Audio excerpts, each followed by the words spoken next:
तो लोकसभा चुनाव से ठीक पहले केंद्रीय एजेंसियां भी अब एक्टिव मोड में नजर आ रही है। दिल्ली के सीएम अरविंद केजरीवाल की गिरफ्तारी को लेकर अभी विवाद थमा ही नहीं था कि अब केंद्रीय एजेंसियों ने विपक्षी दलों के नेताओं और उनके परिजनों के ठिकानों पर ताबड़तोड़ छापेमारी कर दी। इनमें आम आदमी पार्टी के मटियाला विधायक गुलाब सिंह यादव और बीआरएस नेता के कविता के रिश्तेदारों के घर पर छापेमारी की गई है।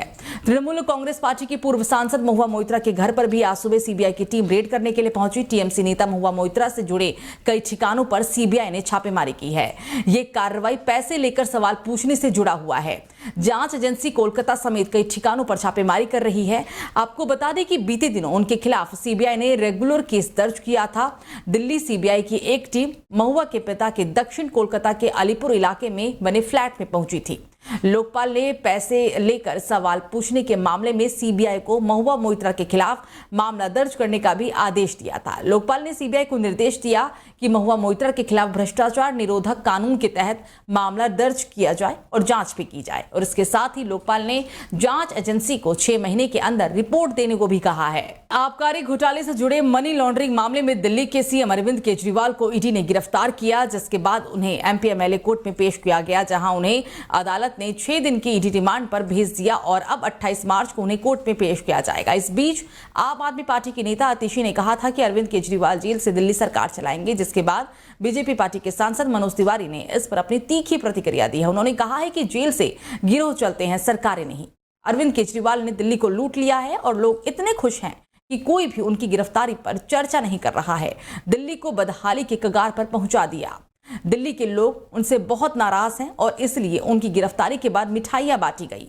उनकी सरकार ने दिल्ली में कोई काम नहीं किया और केवल लूटपाट ही की है।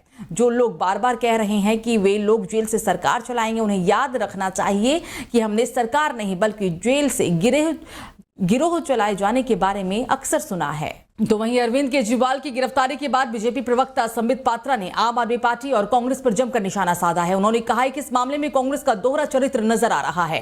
प्रवर्तन निदेशालय के अरविंद केजरीवाल की गिरफ्तारी के बाद राजनीति के गलियारों में गहमा गहमी देखने को मिल रही है।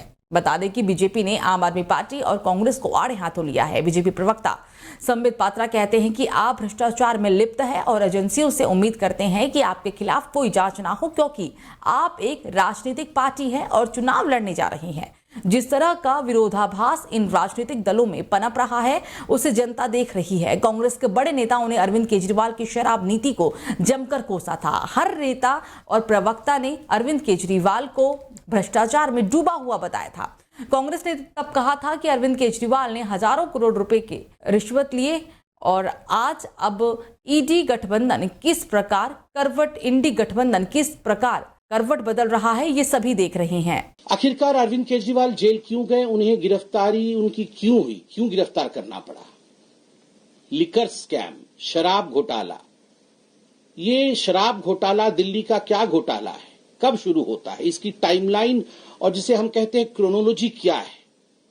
नवंबर 2021 में अरविंद केजरीवाल अनाउंस करते हैं कि हम एक न्यू एक्साइज पॉलिसी अर्थात दिल्ली में एक नया शराब नीति लेकर आएंगे, आबकर नीति लेकर आएंगे, एक्साइज पॉलिसी, जिससे कि जो दिल्ली की एक्सचेकर है, दिल्ली का जो खजाना है, वो करोड़ों रुपए से लबालब हो जाएगा, भर जाएगा और दिल्ली को बहुत लाभ होगा। तो चलिए खबरों में आगे बढ़ते हैं। ट्रेन से लेकर मेट्रो तक में चोरी के कई मामले सामने आते रहते हैं। मोबाइल और सोशल मीडिया का जमाना है, तो चलते फिरते बहुत कुछ कैमरे में कैद भी हो जाता है।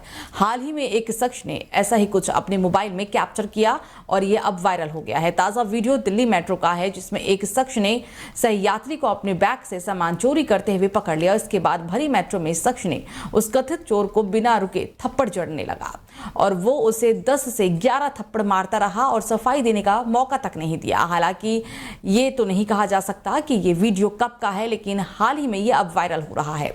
आसपास के खड़े लोग उसे रोकने की जरा भी कोशिश करते हुए नहीं नजर आ रहे हैं। पूरे देश में रंगों के त्योहार होली को लेकर उत्साह का माहौल बन गया है और इसके लिए ऑनलाइन मार्केट प्लेस से लेकर मॉल और बाजार भी सजे हुए हैं। पूरे देश में मनाए जाने वाले इस त्योहार से व्यापार को भी काफी फायदा होता है।